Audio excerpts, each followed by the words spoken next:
ಎಲ್ಲರಿಗೂ ನಮಸ್ಕಾರ. ಇವತ್ತು ನಮ್ಮ ಜೊತೆ ಒಂದು ತುಂಬಾ ಕುತೂಹಲಕಾರಿ ಮೂಲ ಇದೆ. ಗ್ರಹಣದ ದಿನ ಯಾವ ರಾಶಿಗೆ ಏನು ಫಲ, ಯಾವುದು ಶುಭ ಯಾವುದು ಅಶುಭ ಅಂತ ವಿವರವಾಗಿ ಹೇಳುತ್ತೆ ನೋಡಿ. ಮತ್ತು ಈ ಭವಿಷ್ಯವಾಣಿಗಳನ್ನ ಹೇಗೆ ರೂಪಿಸ್ತಾರೆ ಅಂತ ಒಮ್ಮೆ ಆಳವಾಗಿ ನೋಡೋಣ. ಖಂಡಿತ.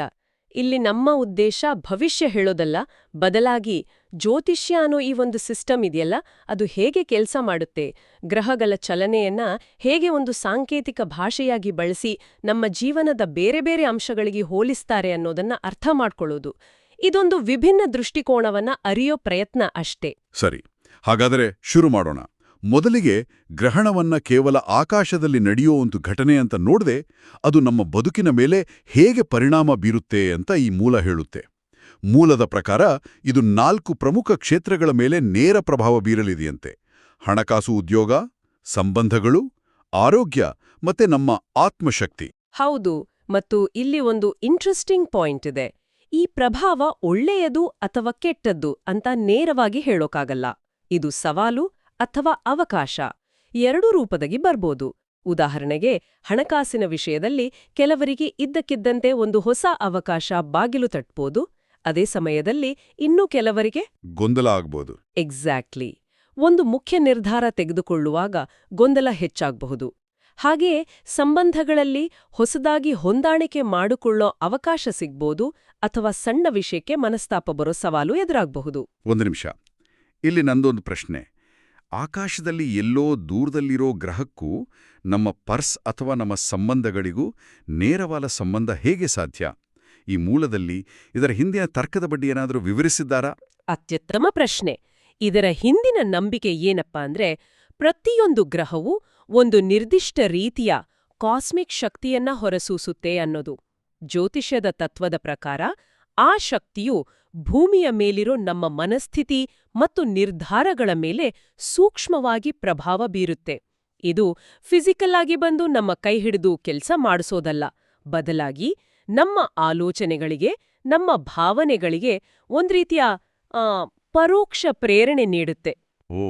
ಉದಾಹರಣೆಗೆ, ಚಂದ್ರನ ಪ್ರಭಾವದಿಂದ ನಮ್ಮ ಮೂಡ್ ಬದಲಾಗಬಹುದು ಅಲ್ವಾ? ಆ ಬದಲಾದ ಮೂಡ್ನಲ್ಲಿ ನಾವು ತೆಗೆದುಕೊಳ್ಳುವ ನಿರ್ಧಾರಗಳು ಬೇರೆ ಇರಬಹುದು. ಇದು ಆ ರೀತಿಯ ಒಂದು ಪರೋಕ್ಷ ಸಂಬಂಧ. ಹಾಗೆ ಅಂದ್ರೆ ಇದು ಡೈರೆಕ್ಟ್ ಎಫೆಕ್ಟ್ಗಿಂತ ಹೆಚ್ಚಾಗಿ ನಮ್ಮ ಮನಸ್ಥಿತಿಯ ಮೇಲೆ ಬೀರೋ ಪ್ರಭಾವದ ಮೂಲಕ ನಮ್ಮ ಜೀವನದ ಮೇಲೆ ಪರಿಣಾಮ ಬೀರುತ್ತೆ. ಸರಿ, ಈ ಮೂಲದಲ್ಲಿ ಗ್ರಹ ಗತಿಯನ್ನೋ ಪದವನ್ನ ಪದೇ ಪದೇ ಬಳಸಲಾಗಿದೆ. ಕೇಳುಗರಿಗೆ ಅರ್ಥವಾಗೋ ಹಾಗೆ, ಏನಿದು ಗ್ರಹಗತಿ? ಗ್ರಹಗತಿ ಅಂದ್ರೆ ಕೇವಲ ಗ್ರಹಗಳ ಚಲನೆ ಅಂತ ಅಂದ್ಕೊಂಡ್ರೆ ಅದು ಅರ್ಧ ಸತ್ಯ. ಇದು ಭೂಮಿಯಿಂದ ನೋಡಿದಾಗ ಆಕಾಶದಲ್ಲಿ ಆ ಗ್ರಹಗಳು ಹೇಗೆ ಕಾಣಿಸ್ತವೆ ಅನ್ನೋದನ್ನ ಆಧರಿಸಿದ ಲೆಕ್ಕಾಚಾರ. ಇದೊಂದು ಭೂಕೇಂದ್ರಿತ ಅಂದ್ರೆ ಜಿಯೋಸೆಂಟ್ರಿಕ್ ದೃಷ್ಟಿಕೋನ. ಅಂದ್ರೆ ಇವತ್ತಿನ ಖಗೋಳ ವಿಜ್ಞಾನಕ್ಕೂ ಇದಕ್ಕೂ ಸಂಬಂಧ ಇಲ್ಲ? ಖಂಡಿತ ಇಲ್ಲ. ಯಾಕಂದ್ರೆ ವಿಜ್ಞಾನ ಸೂರ್ಯಕೇಂದ್ರಿತ ವ್ಯವಸ್ಥೆಯ ಬಗ್ಗೆ ಹೇಳುತ್ತೆ. ಜ್ಯೋತಿಷ್ಯದಲ್ಲಿ ರಾಶಿಚಕ್ರ ಅನ್ನೋದು ಆಕಾಶದಲ್ಲಿರೋ ಒಂದು ಕಾಲ್ಪನಿಕ ಬೆಲ್ಟ್. ಗ್ರಹಗಳು ಆ ಬೆಲ್ಟ್ ಮೇಲೆ ಎಲ್ಲಿ ಸಂಚರಿಸ್ತಿವೆ ಅನ್ನೋದರ ಮೇಲೆ ಈ ಎಲ್ಲಾ ಲೆಕ್ಕಾಚಾರಗಳು ನಿಂತಿವೆ. ಇದೊಂದು ಸಾಂಕೇತಿಕ ವ್ಯವಸ್ಥೆ. ಅಂದ್ರೆ ಇದು ಒಂದು ರೀತಿಯ ಸಿಂಬಾಲಿಕ್ ಮ್ಯಾಪ್. ಈ ನಕ್ಷೆಯಲ್ಲಿ ಪ್ರತಿಯೊಂದು ಗ್ರಹಕ್ಕೂ ಒಂದು ನಿರ್ದಿಷ್ಟ ಪಾತ್ರ ಇದೆಯಾ? ಖಂಡಿತ. ಜ್ಯೋತಿಷ್ಯದ ಒಂದು ಕುತೂಹಲಕಾರಿ ವಿಷಯ ಅಂದ್ರೆ, ಪ್ರತಿಯೊಂದು ಗ್ರಹಕ್ಕೂ ಒಂದು ವ್ಯಕ್ತಿತ್ವವನ್ನ, ಒಂದು ಪಾತ್ರವನ್ನ ಕೊಟ್ಟಿದ್ದಾರೆ. ಉದಾಹರಣೆಗೆ, ಶನಿ ಅಂದ್ರೆ ಒಬ್ಬ ಕಟ್ಟುನಿಟ್ಟಾದ ಶಿಸ್ತಿನ ಗುರು ಇದ್ಹಾಗೆ. ಓಕೆ. ಶುಕ್ರ ಅಂದ್ರೆ ಒಬ್ಬ ಕಲಾವಿದ, ಸೌಂದರ್ಯ ಮತ್ತು ಪ್ರೀತಿಯ ಪ್ರತೀಕ. ಗುರುಗ್ರಹವು ಜ್ಞಾನ, ವಿಸ್ತರಣೆ ಮತ್ತು ಅದೃಷ್ಟವನ್ನ ಪ್ರತಿನಿಧಿಸೋ ಒಬ್ಬ ಮಾರ್ಗದರ್ಶಕ. ಬುಧನು ವೇಗವಾಗಿ ಯೋಚಿಸೋ, ಸಂವಹನದಲ್ಲಿ ಚತುರನಾದ ಒಬ್ಬ ವ್ಯಾಪಾರಿ. ಚಂದ್ರನು ನಮ್ಮ ಮನಸ್ಸು ಮತ್ತು ಭಾವನೆಗಳ ಪ್ರತೀಕ. ಈ ಗ್ರಹಗಳ ಸಂಯೋಜನೆ ಅಂದ್ರೆ ಬೇರೆ ಬೇರೆ ವ್ಯಕ್ತಿತ್ವದ ಇಬ್ರು ಒಟ್ಟಿಗೆ ಕೆಲಸ ಮಾಡಿದ ಹಾಗೆ. ವಾವ್! ಹೀಗೆ ಕೇಳಿದಾಗ ಅರ್ಥ ಮಾಡ್ಕೊಳ್ಳೋದು ತುಂಬಾ ಸುಲಭ. ಹಾಗಾದ್ರೆ ಈ ಗ್ರಹಗಳ ವ್ಯಕ್ತಿತ್ವದ ಆಟದಲ್ಲಿ ಇಂದು ಯಾರು ಹೆಚ್ಚು ಲಾಭ ಪಡ್ತಿದ್ದಾರೆ? ಮೂಲದ ಪ್ರಕಾರ 3 ರಾಶಿಗಳಿಗೆ ಬಹಳ ಶುಭಕರವಾದ ದಿನವಂತೆ: ವೃಷಭ, ಮೀನ ಮತ್ತು ಮೇಷ. ವೃಷಭ ರಾಶಿಯಿಂದ ಶುರು ಮಾಡೋಣ. ಅವರಿಗೆ ಯಾಕೆ ಶುಭ? ವೃಷಭ ರಾಶಿಯವರಿಗೆ ಇಂದು ಹಣಕಾಸಿನ ಲಾಭ ಮತ್ತು ಉದ್ಯೋಗದಲ್ಲಿ ಹೊಸ ಅವಕಾಶಗಳು ಸಿಗೋ ಸಾಧ್ಯತೆ ಇದೆ ಅಂತ ಮೂಲ ಹೇಳುತ್ತೆ. ಯಾಕಂದ್ರೆ ಇವರ ರಾಶಿಯಲ್ಲಿ ಇಂದು ಇಬ್ರು ಪ್ರಮುಖ ವ್ಯಕ್ತಿಗಳು ಒಟ್ಟಿಗೆ ಬಂದಿದ್ದಾರೆ. ಒಬ್ರು ಶುಕ್ರ ಅಂದ್ರೆ ಕಲಾವಿದ, ಇನ್ನೊಬ್ರು ಬುಧ ಅಂದ್ರೆ ವ್ಯಾಪಾರಿ. ಓಕೆ, ಕಲಾವಿದ ಮತ್ತು ವ್ಯಾಪಾರಿ. ಹೌದು, ಶುಕ್ರನು ಹಣ ಮತ್ತು ಸೃಜನಶೀಲತೆಯನ್ನ ತಂದ್ರೆ, ಬುಧನು ವ್ಯವಹಾರ ಮತ್ತು ಸಂವಹನ ಚಾತುರ್ಯವನ್ನ ಕೊಡ್ತಾನೆ. ಈ ಸಂಯೋಜನೆಯಿಂದಾಗಿ ಇವರಿಗೆ ಹಣಕಾಸಿನ ವಿಷಯದಲ್ಲಿ ಲಾಭವಾಗೋ ಸಾಧ್ಯತೆ ಇದೆ. ಜೊತೆಗೆ ಶನಿ ಎಂಬ ಕಟ್ಟುನಿಟ್ಟಿನ ಗುರುವಿನ ಸ್ನೇಹ ಸಂಬಂಧ ಇರೋದ್ರಿಂದ ಇವರು ತೆಗೆದುಕೊಳ್ಳೋ ನಿರ್ಧಾರಗಳಲ್ಲಿ ಒಂದು ರೀತಿಯ ಧೈರ್ಯ ಮತ್ತು ಸ್ಪಷ್ಟತೆ ಇರುತ್ತಂತೆ. ಆದರೆ ಮೂಲದಲ್ಲಿ ಒಂದು ಎಚ್ಚರಿಕೆಯನ್ನು ನೀಡಲಾಗಿದೆ. ತ್ವರಿತ ನಿರ್ಣಯ ಮತ್ತು ಹೂಡಿಕೆಗಳಲ್ಲಿ ಎಚ್ಚರಿಕೆ ವಹಿಸಬೇಕು ಅಂತ. ಇದು ಸ್ವಲ್ಪ ಗೊಂದಲ ಅಲ್ವಾ? ಒಂದೆಡೆ ಹೊಸ ಅವಕಾಶಗಳು ಬರ್ತಾವೆ, ಧೈರ್ಯವಾಗಿರಿ ಅನ್ನುತ್ತೆ, ಇನ್ನೊಂದೆಡೆ ಜಾಗರೂಕರಾಗಿರಿ ಅನ್ನುತ್ತೆ. ಇದನ್ನ ಹೇಗೆ ಅರ್ಥ ಮಾಡ್ಕೋಬೇಕು? ಒಳ್ಳೆ ಪಾಯಿಂಟ್. ಇದರ ಅರ್ಥ ಅವಕಾಶಗಳನ್ನ ಬಳಸ್ಕೊಳ್ಳೋಕೆ ಬೇಕಾದ ಶಕ್ತಿ ಮತ್ತು ಪ್ರೇರಣೆ ಇಂದು ಇರುತ್ತೆ. ಆದರೆ ಆ ಶಕ್ತಿ ಸ್ವಲ್ಪ ಅಸ್ಥಿರವಾಗಿರಬಹುದು. ಹೇಗೆ ಅಂದ್ರೆ, ಒಂದು ವೇಗದ ಕಾರು ಸಿಕ್ಕಾಗ ಅದನ್ನ ಸರಿಯಾಗಿ ಓಡಿಸಿದ್ರೆ ಬೇಗ ಗುರಿ ತಲುಪಬಹುದು. ಆದ್ರೆ ಅತಿ ವೇಗದಲ್ಲಿ ಓಡಿಸಿದ್ರೆ ಅಪಘಾತವೂ ಆಗ್ಬಹುದು ಅಲ್ವಾ? ಹೌದು ಹೌದು. ಹಾಗೆಯೇ ಇಂದು ಬರೋ ಅವಕಾಶಗಳು ಲಾಭದಾಯಕವಾಗಿದ್ರೂ ಆತುರದಲ್ಲಿ ಯೋಚಿಸದೆ ಹೂಡಿಕೆ ಮಾಡಿದ್ರೆ ನಷ್ಟವಾಗೋ ಸಂಭವವೂ ಇದೆ. ಹಾಗಾಗಿ ಶಕ್ತಿ ಇದೆ, ಆದ್ರೆ ಅದನ್ನ ಪ್ರಜ್ಞಾಪೂರ್ವಕವಾಗಿ ಬಳಸ್ಬೇಕು ಅನ್ನೋದು ಇದರ ಹಿಂದಿನ ಸಂದೇಶ. ಸರಿ, ಈಗ ಸ್ಪಷ್ಟವಾಯಿತು. ವೃಷಭ ರಾಶಿಗೆ ಹಣಕಾಸಿನ ಲಾಭದ ಬಗ್ಗೆ ಹೇಳಿದ್ರಿ. ಎಲ್ಲ ರಾಶಿಗಳಿಗೂ ಇದೇ ರೀತಿ ಭೌತಿಕ ಲಾಭದ ಬಗ್ಗೆ ಹೇಳಲಾಗಿದೆಯಾ ಅಥವಾ ಕೆಲವರಿಗೆ ಭಾವನಾತ್ಮಕ ಲಾಭಗಳಿವೆಯಾ? ಉದಾಹರಣೆಗೆ ಮೀನರಾಶಿಯ ಬಗ್ಗೆ ಏನು ಹೇಳುತ್ತೆ ಈ ಮೂಲ? ಮೀನರಾಶಿಯವರಿಗೆ ಇಂದು ಭೌತಿಕ ಲಾಭಕ್ಕಿಂತ ಹೆಚ್ಚಾಗಿ ಭಾವನಾತ್ಮಕ ಮತ್ತು ಕೌಟುಂಬಿಕ ನೆಮ್ಮದಿ ಸಿಗಲಿದೆ ಅಂತ ಮೂಲದಲ್ಲಿ ಹೇಳಲಾಗಿದೆ. ಇವರಿಗೆ ಕುಟುಂಬದಲ್ಲಿ ಶಾಂತಿ ಮತ್ತು ಪ್ರೀತಿ ಹೆಚ್ಚುತ್ತದೆ. ಇದರ ಹಿಂದೆ ಗುರುಗ್ರಹದ ಅಂದ್ರೆ ಆ ಮಾರ್ಗದರ್ಶಕನ ಪಾತ್ರ ದೊಡ್ಡದಿದೆ. ಓಹ್, ಗುರು! ಹೌದು, ಗುರುವು ಜ್ಞಾನ, ಸಮೃದ್ಧಿ ಮತ್ತು ಸೃಜನಶೀಲತೆಯ ಕಾರಕ. ಹಾಗಾಗಿ ಮೀನರಾಶಿಯವರು ಇಂದು ತಮ್ಮ ಸೃಜನಶೀಲ ಕೆಲಸಗಳಲ್ಲಿ ಅಂದ್ರೆ ಬರವಣಿಗೆ, ಸಂಗೀತ, ಕಲೆ ಇತ್ಯಾದಿಗಳಲ್ಲಿ ಯಶಸ್ಸು ಕಾಣಬಹುದು. ಜೊತೆಗೆ ಶುಕ್ರನ ಅಂದ್ರೆ ಆ ಕಲಾವಿದ ಅಥವಾ ಪ್ರೇಮಿಯ ಪ್ರಭಾವದಿಂದ ಪ್ರೀತಿಯ ಸಂಬಂಧಗಳು ಸುಧಾರಿಸುತ್ತವೆ, ಹಳೆಯ ಮನಸ್ತಾಪಗಳು ದೂರವಾಗಬಹುದು. ಆದರೆ ಇವರಿಗೂ ಒಂದು ಎಚ್ಚರಿಕೆ ಇದೆ. ವಿವಾದಗಳನ್ನು ತಪ್ಪಿಸಲು ಮಾತುಕತೆಯಲ್ಲಿ ಸ್ಪಷ್ಟತೆ ಇರಬೇಕು ಅಂದ್ರೆ ಭಾವನಾತ್ಮಕವಾಗಿ ಚೆನ್ನಾಗಿದ್ರೂ ಸಂವಹನದಲ್ಲಿ ಸಮಸ್ಯೆ ಆಗಬಹುದೇ? ಹೌದು, ಮೀನರಾಶಿಯವರು ಸಹಜವಾಗಿಯೇ ಹೆಚ್ಚು ಭಾವನಾತ್ಮಕ ಜೀವಿಗಳು. ಕೆಲವೊಮ್ಮೆ ತಮ್ಮ ಭಾವನೆಗಳನ್ನ ಸರಿಯಾದ ಶಬ್ದಗಳಲ್ಲಿ ವ್ಯಕ್ತಪಡಿಸೋಕೆ ಅವರಿಗೆ ಕಷ್ಟ ಆಗಬಹುದು. ಇಂದು ಭಾವನೆಗಳ ಅಲೆ ಹೆಚ್ಚಾಗಿರೋದ್ರಿಂದ ಏನನ್ನೋ ಹೇಳೋಕೋಗಿ ಇನ್ನೇನೋ ಅರ್ಥ ಬರೋ ಸಾಧ್ಯತೆ ಇರುತ್ತೆ. ಅದಕ್ಕಾಗಿಯೇ ಅನಗತ್ಯ ವಾದವಿವಾದಗಳನ್ನ ತಪ್ಪಿಸೋಕೆ ಮಾತನಾಡುವಾಗ ಸ್ಪಷ್ಟವಾಗಿ ಮತ್ತು ಶಾಂತವಾಗಿ ಮಾತನಾಡಿ ಅಂತ ಸಲಹೆ ನೀಡಲಾಗಿದೆ. ಓಕೆ, ವೃಷಭ ಮತ್ತು ಮೀನರಾಶಿಯ ಬಗ್ಗೆ ನೋಡಿದ್ವಿ. ಈಗ ಮೂರನೇ ಶುಭರಾಶಿ ಮೇಷ. ಇವರು ಸಾಮಾನ್ಯವಾಗಿ ಶಕ್ತಿ, ಧೈರ್ಯಕ್ಕೆ ಹೆಸರುವಾಸಿ. ಇವರಿಗೆ ಇಂದು ಇನ್ನಷ್ಟು ಶಕ್ತಿ ಮತ್ತು ಆತ್ಮವಿಶ್ವಾಸ ಹೆಚ್ಚುತ್ತೆ ಎನ್ನಲಾಗಿದೆ. ಇದು ಹೇಗೆ? ಮೇಷರಾಶಿಯವರಿಗೆ ಇಂದು ಸೂರ್ಯ ಮತ್ತು ಚಂದ್ರ ಅಂದ್ರೆ ಜ್ಯೋತಿಷ್ಯದ 2 ಪ್ರಮುಖ ಶಕ್ತಿ ಕೇಂದ್ರಗಳ ಬೆಂಬಲವಿದೆ. ಸೂರ್ಯನು ಆತ್ಮವಿಶ್ವಾಸ, ನಾಯಕತ್ವ ಮತ್ತು ಅಧಿಕಾರವನ್ನ ಪ್ರತಿನಿಧಿಸಿದ್ರೆ, ಚಂದ್ರನು ಮನಸ್ಸಿನ ಶಕ್ತಿಯನ್ನ, ಭಾವನಾತ್ಮಕ ಸ್ಥಿರತೆಯನ್ನ ನೀಡುತ್ತಾನೆ. ಈ 2ರ ಸಂಯೋಜನೆಯಿಂದ ಮೇಷರಾಶಿಯವರು ಉದ್ಯೋಗ ಮತ್ತು ವ್ಯವಹಾರದಲ್ಲಿ ಧೈರ್ಯದಿಂದ ಮುನ್ನುಗ್ಗಿ ಪ್ರಗತಿ ಸಾಧಿಸೋಕೆ ಸಾಧ್ಯವಾಗುತ್ತೆ. ಆದ್ರೆ ಇಲ್ಲಿ ಶನಿ ಎಂಬ ಆ ಕಟ್ಟುನಿಟ್ಟಿನ ಶಿಕ್ಷಕನ ಪ್ರಭಾವವೂ ಇದೆ. ಅಂದ್ರೆ ಶನಿಯಿಂದ ಏನಾದರೂ ಸವಾಲುಗಳು ಎದುರಾಗಬಹುದಾ? ಹೌದು, ಶನಿ ಅಂದ್ರೆ ಜ್ಯೋತಿಷ್ಯದಲ್ಲಿ ಎಲ್ರೂ ಸ್ವಲ್ಪ ಹೆದರ್ತಾರೆ.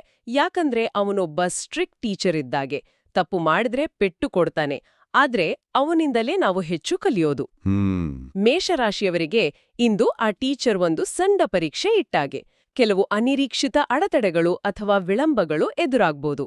ಆದ್ರೆ ಮೇಷರಾಶಿಯವರಲ್ಲಿರೋ ಸಹಜ ಧೈರ್ಯ ಮತ್ತು ಸೂರ್ಯಚಂದ್ರರ ಬೆಂಬಲದಿಂದ ಅವರು ಆ ಪರೀಕ್ಷೆಯನ್ನ ಸುಲಭವಾಗಿ ಪಾಸ್ ಮಾಡಬಹುದು.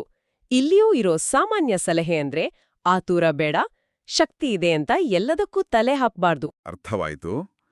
ಹಾಗಾದ್ರೆ ಈ 3 ರಾಶಿಗಳಿಗೆ ಶುಭ ಫಲಗಳ ಜೊತೆಗೆ ಪ್ರಜ್ಞಾಪೂರ್ವಕವಾಗಿ ನಿರ್ಧಾರ ತೆಗೆದುಕೊಳ್ಬೇಕೆಂಬ ಸಂದೇಶವೂ ಇದೆ. ಸರಿ, ಈಗ ಉಳಿದ ರಾಶಿಗಳ ಕಡೆ ಗಮನ ಹರಿಸೋಣ. ಮೂಲದಲ್ಲಿ ಅವುಗಳನ್ನು ಜೋಡಿ ಜೋಡಿಯಾಗಿ ವಿವರಿಸಲಾಗಿದೆ. ಅದನ್ನ ಸ್ವಲ್ಪ ವಿವರವಾಗಿ ನೋಡೋಣ. ಬುಧನ ಆಳ್ವಿಕೆಯಲ್ಲಿರೋ ಮಿಥುನ ಮತ್ತು ಕನ್ಯಾ ರಾಶಿಗಳ ಬಗ್ಗೆ ಏನ್ ಹೇಳಲಾಗಿದೆ? ಮಿಥುನ ಮತ್ತು ಕನ್ಯಾ ಈ ಎರಡೂ ರಾಶಿಗಳ ಅಧಿಪತಿ ಬುಧ, ಅಂದ್ರೆ ಸಂವಹನ ಮತ್ತು ಬುದ್ಧಿವಂತಿಕೆಯ ವ್ಯಾಪಾರಿ. ಮೂಲದ ಪ್ರಕಾರ ಇಂದು ಗುರು ಅಂದ್ರೆ ಮಾರ್ಗದರ್ಶಕ ಮತ್ತು ಶುಕ್ರ ಅಂದ್ರೆ ಕಲಾವಿದ ಇವರ ಪ್ರಭಾವದಿಂದ ಇವರ ಮಾತುಕತೆಗೆ ಒಂದು ಹೊಸ ಶಕ್ತಿ ಮತ್ತು ಆಕರ್ಷಣೆ ಸಿಗಲಿದೆ. ಹಾಗಾಗಿ ವೃತ್ತಿ ಸ್ಥಳದಲ್ಲಿ, ಮೀಟಿಂಗ್ಗಳಲ್ಲಿ ಅಥವಾ ಪ್ರೆಸೆಂಟೇಷನ್ಗಳಲ್ಲಿ ಇವರು ಯಶಸ್ವಿಯಾಗಬಹುದು. ಓ ಗುಡ್. ಆದರೆ ಹಣಕಾಸಿನ ವಿಷಯದಲ್ಲಿ ಸ್ವಲ್ಪ ಎಚ್ಚರಿಕೆ ಬೇಕು. ಯಾಕಂದ್ರೆ ಇವರ ಮಾತುಗಳಿಂದ ಬೇರೆಯವರು ಪ್ರಭಾವಿತರಾಗಬಹುದು. ಆದರೆ ಅದೇ ಸಮಯದಲ್ಲಿ ಇವರೂ ಸಹ ಬೇರೆಯವರ ಮಾತಿಗೆ ಮರುಳಾಗಿ ಅನಗತ್ಯ ಖರ್ಚು ಮಾಡೋ ಸಾಧ್ಯತೆ ಇದೆ. ಸಂಬಂಧಗಳಲ್ಲಿ ಸಂವಹನವೇ ಇವರ ಶಕ್ತಿಯಾದ್ರೂ ಕೆಲವೊಮ್ಮೆ ಅತಿಯಾಗಿ ಮಾತನಾಡಿ ಸಣ್ಣ ವಿಷಯವನ್ನ ದೊಡ್ಡದು ಮಾಡೋ ಅಪಾಯವಿದೆ. ಮುಂದಿನ ಜೋಡಿ ಕರ್ಕಾಟಕ ಮತ್ತು ಸಿಂಹ. ಇವೆರಡರ ಅಧಿಪತಿಗಳು ಚಂದ್ರ ಮತ್ತು ಸೂರ್ಯ. ಇವರದಕ್ಕೆ ಏನ್ ಹೇಳುತ್ತೆ ಮೂಲ? ಕರ್ಕಾಟಕ ರಾಶಿಯ ಅಧಿಪತಿ ಚಂದ್ರ ಅಂದ್ರೆ ಮನಸ್ಸು. ಸಿಂಹರಾಶಿಯ ಅಧಿಪತಿ ಸೂರ್ಯ ಅಂದ್ರೆ ಆತ್ಮ. ಇವರಿಬ್ರಿಗೂ ಇಂದು ಶನಿಯ ಪ್ರಭಾವ ಹೆಚ್ಚಾಗಿರುತ್ತೆ. ಇದ್ರಿಂದಾಗಿ ಕುಟುಂಬ ಜೀವನದಲ್ಲಿ ಚಟುವಟಿಕೆ ಹೆಚ್ಚಾಗುತ್ತೆ. ಮನೆಯಲ್ಲಿ ಶುಭ ಸಮಾರಂಭದ ಬಗ್ಗೆ ಚರ್ಚೆ ಅಥವಾ ಮಕ್ಕಳೊಂದಿಗೆ, ಸ್ನೇಹಿತರೊಂದಿಗೆ ಹೆಚ್ಚು ಸಮಯ ಕಳೆಯೋ ಅವಕಾಶ ಸಿಗ್ಬೋದು. ಆದ್ರೆ ಶನಿಯ ಪ್ರಭಾವದಿಂದಾಗಿ ಇವರ ಭಾವನೆಗಳು ಸ್ವಲ್ಪ ತೀವ್ರವಾಗಿರ್ಬೋದು. ಸಣ್ಣ ವಿಷಯಕ್ಕೂ ಬೇಗ ಕೋಪ ಬರೋ ಅಥವಾ ಬೇಸರವಾಗೋ ಸಾಧ್ಯತೆ ಇದೆ.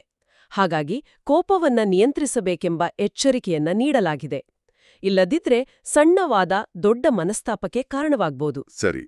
ಈಗ ತುಲಾ ಮತ್ತು ವೃಶ್ಚಿಕ ರಾಶಿಯವರ ಸರದಿ. ಇವರಿಗೆ ಪ್ರೀತಿ ಮತ್ತು ಹಣಕಾಸಿನ ವಿಷಯದಲ್ಲಿ ದಿನವೂ ಸೂಕ್ತವಾಗಿದೆ ಅಂತ ಹೇಳಲಾಗಿದೆ. ಹೌದು. ತುಲಾ ಮತ್ತು ವೃಶ್ಚಿಕ ರಾಶಿಯವರಿಗೆ ಇಂದು ಬುಧ ಅಂದ್ರೆ ವ್ಯಾಪಾರಿ ಮತ್ತು ಶುಕ್ರ ಅಂದ್ರೆ ಪ್ರೇಮಿ ಈ ಗ್ರಹಗಳ ಸಂಯೋಜನೆಯಿಂದ ಲಾಭವಾಗಲಿದೆ. ಹೊಸ ಪ್ರೀತಿಯ ಸಂಬಂಧಗಳು ಆರಂಭವಾಗಬಹುದು ಅಥವಾ ಹಳೆಯ ಸಂಬಂಧಗಳಲ್ಲಿ ಹೊಸ ಚೈತನ್ಯ ಮೂಡಬಹುದು. ಹಣಕಾಸಿನ ದೃಷ್ಟಿಯಿಂದಲೂ ಕೆಲವು ಅನಿರೀಕ್ಷಿತ ಲಾಭಗಳು ಬರೋ ಸಾಧ್ಯತೆ ಇದೆ. ವಾವ್! ಆದ್ರೆ ಈ ಸಂಯೋಜನೆಯ ಒಂದು ನಕಾರಾತ್ಮಕ ಅಂಶ ಏನಂದ್ರೆ ಇದು ಆತುರದ ಮತ್ತು ಭಾವಾವೇಶದ ನಿರ್ಧಾರಗಳನ್ನ ತೆಗೆದುಕೊಳ್ಳೋಕೆ ಪ್ರೇರೇಪಿಸುತ್ತೆ. ಹಾಗಾಗಿ ಯಾವುದೇ ದೊಡ್ಡ ಆರ್ಥಿಕ ನಿರ್ಧಾರ ತೆಗೆದುಕೊಳ್ಳೋ ಮುನ್ನ ಅಥವಾ ಸಂಬಂಧಗಳಲ್ಲಿ ಯಾವುದೇ ಮಹತ್ವದ ಮಾತುಕತೆ ನಡೆಸೋ ಮುನ್ನ 2 ಬಾರಿ ಯೋಚಿಸೋದು ಬಹಳ ಮುಖ್ಯ. ಕೊನೆಯದಾಗಿ ದೀರ್ಘಕಾಲೀನ ಯೋಜನೆಗಳಿಗೆ ಹೆಚ್ಚು ಗಮನ ಕೊಡುವ ಧನು ಮತ್ತು ಮಕರ ರಾಶಿ. ಇವರ ಕಥೆ ಏನು? ಧನು ಮತ್ತು ಮಕರ ರಾಶಿಯವರಿಗೆ ಇಂದು ಶನಿ ಅಂದ್ರೆ ಶಿಸ್ತಿನ ಗುರು ಮತ್ತು ಗುರು ಅಂದ್ರೆ ಜ್ಞಾನದ ಮಾರ್ಗದರ್ಶಕ ಈ ಗ್ರಹಗಳ ಪ್ರಭಾವ ಹೆಚ್ಚಿರುತ್ತೆ. ಈ ಸಂಯೋಜನೆಯು ದೀರ್ಘಕಾಲೀನ ಯೋಜನೆಗಳನ್ನ ರೂಪಿಸೋಕೆ ಮತ್ತು ವೃತ್ತಿಯಲ್ಲಿ ಸ್ಥಿರವಾದ ಪ್ರಗತಿಯನ್ನ ಸಾಧಿಸೋಕೆ ಅತ್ಯುತ್ತಮವಾಗಿದೆ. ಓಕೆ. ಹೊಸ ಸ್ಕಿಲ್ ಕಲಿಯೋಕೆ, ಭವಿಷ್ಯದ ಬಗ್ಗೆ ಪ್ಲಾನ್ ಮಾಡೋಕೆ ಅಥವಾ ಅರ್ಧಕ್ಕೆ ನಿಂತಿದ್ದ ಕೆಲಸಗಳನ್ನ ಪೂರ್ಣಗೊಳಿಸೋಕೆ ಇದು ಉತ್ತಮ ಸಮಯ. ಆದರೆ ಹೂಡಿಕೆಗಳ ವಿಷಯದಲ್ಲಿ ಇವರು ಬಹಳ ಜಾಗರೂಕರಾಗಿರಬೇಕು. ಶನಿ ಮತ್ತು ಗುರು ಇಬ್ಬರು ನಿಧಾನಗತಿಯ ಗ್ರಹಗಳು. ಹಾಗಾಗಿ ತ್ವರಿತ ಲಾಭ ತರೋ ಷೇರು ಮಾರುಕಟ್ಟೆಯಂತಹ ಅಪಾಯಕಾರಿ ಹೂಡಿಕೆಗಳಿಗೆ ಇಂದು ದಿನ ಅಷ್ಟು ಸೂಕ್ತವಲ್ಲ. ತಜ್ಞರ ಸಲಹೆ ಪಡೆಯದೆ ಯಾವುದೇ ದೊಡ್ಡ ಹೂಡಿಕೆ ಮಾಡಬಾರದು. ಇದು ಎಲ್ಲಾ ರಾಶಿಗರ ಒಂದು ಸಮಗ್ರ ನೋಟವಾಯಿತು. ಈ ಎಲ್ಲ ವಿಶ್ಲೇಷಣೆಯ ನಂತರ ಯಾವುದೇ ರಾಶಿಯವರಾಗಿರಲಿ ದಿನನಿತ್ಯದ ಜೀವನದಲ್ಲಿ ಅಳವಡಿಸಿಕೊಳ್ಳಬಹುದಾದಂತಹ ಸಾಮಾನ್ಯ ಸಲಹೆಗಳು ಏನು ಅಂತ ಮೂಲದಲ್ಲಿ ಹೇಳಲಾಗಿದೆ. ಮೂಲವು ಕೆಲವು ಸ್ಪಷ್ಟವಾದ ಮತ್ತು ಸಾರ್ವತ್ರಿಕವಾದ ಸಲಹೆಗಳನ್ನು ನೀಡುತ್ತೆ. ಅವುಗಳನ್ನ ಮಾಡಬೇಕಾದದ್ದು ಅಂದ್ರೆ ಡೂಸ್ ಮತ್ತು ಮಾಡಬಾರದ್ದು ಅಂದ್ರೆ ಡೋಂಟ್ಸ್ ಅಂತ ವಿಂಗಡಿಸಬಹುದು. ಮೊದಲು ಮಾಡಬೇಕಾದ ವಿಷಯಗಳು: 1. ಶಾಂತ ಮನಸ್ಸಿನಿಂದ ಮತ್ತು ಧೈರ್ಯದಿಂದ ನಿರ್ಧಾರಗಳನ್ನ ತೆಗೆದುಕೊಳ್ಳೋದು. ಭಾವಾವೇಶಕ್ಕೆ ಒಳಗಾಗದೆ ತರ್ಕಬದ್ಧವಾಗಿ ಯೋಚಿಸೋದು. 2ನೇದು, ಹಣಕಾಸು ಮತ್ತು ವೃತ್ತಿಗೆ ಸಂಬಂಧಿಸಿದ ಯಾವುದೇ ದೊಡ್ಡ ನಿರ್ಧಾರಗಳನ್ನ ತೆಗೆದುಕೊಳ್ಳೋ ಮೊದಲು ಮತ್ತೊಮ್ಮೆ ಪರಿಶೀಲಿಸೋದು, ಸಾಧ್ಯವಾದ್ರೆ ನಾಳೆಗೆ ಮುಂದೂಡೋದು. ಮತ್ತು 3ನೇದು, ಆರೋಗ್ಯ ಮತ್ತು ಆಹಾರದ ಬಗ್ಗೆ ವಿಶೇಷ ಗಮನ ಹರಿಸೋದು. ಮಾನಸಿಕ ಒತ್ತಡವನ್ನ ಕಡಿಮೆ ಮಾಡೋಕೆ ಧ್ಯಾನ ಅಥವಾ ಲಘು ವ್ಯಾಯಾಮ ಮಾಡೋದು. ಮತ್ತು ಮಾಡಬಾರದ ವಿಷಯಗಳು. ಮಾಡಬಾರದ ಪಟ್ಟಿಯಲ್ಲಿ 3 ಪ್ರಮುಖ ಅಂಶಗಳಿವೆ. ಮೊದಲನೇದು, ಕೋಪದಲ್ಲಿ ಯಾವುದೇ ತೀರ್ಮಾನಕ್ಕೆ ಬರೋದು. ಇದು ಸಂಬಂಧಗಳನ್ನ ಮತ್ತು ಕೆಲಸವನ್ನ ಹಾಳ್ಮಾಡಬಹುದು. 2ನೇದು, ಅಪಾಯಕಾರಿ ಹೂಡಿಕೆ ಅಥವಾ ಸಾಹಸಗಳಿಗೆ ಮುಂದಾಗೋದು. ಗ್ರಹಗಳ ಸ್ಥಿತಿ ಅಸ್ಥಿರವಾಗಿರುವಾಗ ಜಾಗರೂಕತೆ ಅತ್ಯಂತ ಮುಖ್ಯ. ಮತ್ತು ಕೊನೆಯದಾಗಿ, ಸಂಬಂಧಗಳಲ್ಲಿ ವಾದವಿವಾದಗಳಿಗೆ ಅವಕಾಶ ನೀಡಬಾರದು. ಮಾತಿನ ಮೇಲೆ ಹಿಡಿತವಿರಬೇಕು ಮತ್ತು ಬೇರೆಯವರ ದೃಷ್ಟಿಕೋನವನ್ನ ಅರ್ಥ ಮಾಡ್ಕೊಳ್ಳೋಕೆ ಪ್ರಯತ್ನ ಪಡಬೇಕು. ಅಂದ್ರೆ ಗ್ರಹಗಳು ನಮ್ಮ ಮೇಲೆ ಪ್ರಭಾವ ಬೀರಬಹುದು, ನಮ್ಮ ಮನಸ್ಥಿತಿಯನ್ನ ಬದಲಾಯಿಸಬಹುದು. ಆದರೆ ಅಂತಿಮವಾಗಿ ನಮ್ಮ ಜೀವನದ ಸ್ಟೀರಿಂಗ್ ವೀಲ್ ನಮ್ಮ ಕೈಯಲ್ಲೇ ಇರುತ್ತೆ ಅಂತ ಈ ಮೂಲ ಹೇಳಿದ ಹಾಗೆ ಇದೆ. ನಿಖರವಾಗಿ ಜ್ಯೋತಿಷ್ಯವು ಒಂದು ಸಂಭವನೀಯತೆಯ ನಕ್ಷೆಯನ್ನ ನೀಡಬಹುದು, ಹೊರತು ಅಂತಿಮ ತೀರ್ಪನ್ನಲ್ಲ. ಅದರ ಹಿಂದಿರೋ ತತ್ವವೇ ಅದು.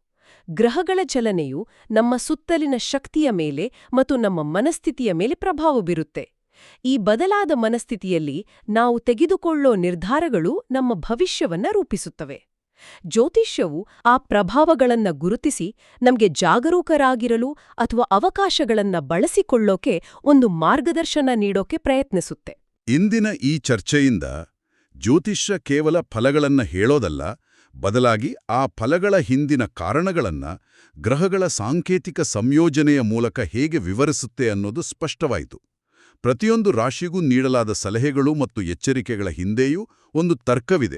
ಹೌದು. ಕೊನೆಯದಾಗಿ ಕೇಳುಗರು ಯೋಚಿಸೋಕೆ ಒಂದು ಪ್ರಶ್ನೆಯನ್ನ ಬಿಟ್ಟೋಗಲು ಬಯಸ್ತೇನೆ. ಈ ರೀತಿಯ ಜ್ಯೋತಿಷ್ಯದ ವಿಶ್ಲೇಷಣೆಗಳು ನಮ್ಮ ನಿರೀಕ್ಷೆಗಳನ್ನ ರೂಪಿಸ್ತವೆಯಾ? ಅಂದ್ರೆ, ಇಂದು ನಿಮ್ಗೆ ಒಳ್ಳೇದಾಗ್ತದೆ ಅಂತ ತಿಳಿದಾಗ ನೀವು ಹೆಚ್ಚು ಆತ್ಮವಿಶ್ವಾಸದಿಂದ ವರ್ತಿಸಿ ಆ ಒಳ್ಳೇದನ್ನ ನೀವೇ ಸೃಷ್ಟಿಸ್ಕೊಳ್ತೀರಾ? ಅಥವಾ ಇಂದು ಕೆಟ್ಟ ದಿನ ಅಂತ ತಿಳಿದಾಗ ಹೆಚ್ಚು ಜಾಗರೂಕರಾಗಿ ಸಂಭವನೀಯ ಅಪಾಯದಿಂದ ಪಾರಾಗುತ್ತೀರಾ? ಹಾಗಾದ್ರೆ ಎಷ್ಟರ ಮಟ್ಟಿಗೆ ನಮ್ಮ ನಂಬಿಕೆಗಳೇ ನಮ್ಮ ವಾಸ್ತವವನ್ನ ರೂಪಿಸ್ತವೆ? ಇದ್ರ ಬಗ್ಗೆ ಯೋಚಿಸಿ.